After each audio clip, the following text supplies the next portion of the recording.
Hello and welcome to Castanet's Week in Review. I'm Jen Zielinski. Our top story, the trial for a man accused of taking part in a wild shootout with police along West Side Road back in 2012, continued in a Kelowna courtroom this week. We go to Ragnar Hagen with the latest. 41-year-old Michael Edward Ellis is facing 22 charges, including attempted murder. He has pleaded not guilty to all of the counts, but multiple witnesses this past week in court have identified Ellis as the man who carjacked them at gunpoint. Two other people have pleaded guilty to lesser charges in this incident. The trial continues next week. A new park was unveiled in West Kelowna on Wednesday.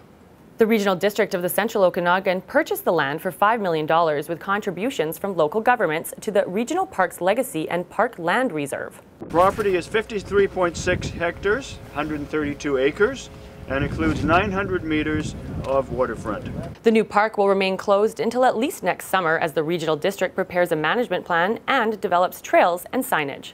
Employees at Valley First Credit Union in West Kelowna were startled on Thursday after a vehicle drove through the window of the building.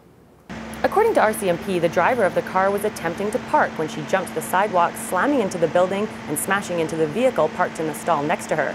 No one was hurt in the incident. The vehicle had to be towed from the scene. There's a stable demand for new housing starts in Kelowna, according to a release by the Canada Mortgage and Housing Corporation.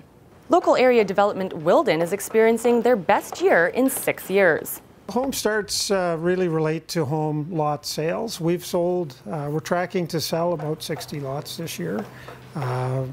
Quite a considerable uptick from last year.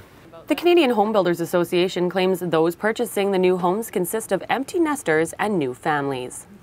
Kelowna native Bruce Cook may sit in a wheelchair due to a spinal cord injury, but he is still willing to take on any challenge. Cook was injured earlier this year attempting a world-first double front flip on his dirt bike. Recently, he was approached by local filmmaker Carrie Missler to try wake surfing for a scene in his upcoming production, The Paddler Movie.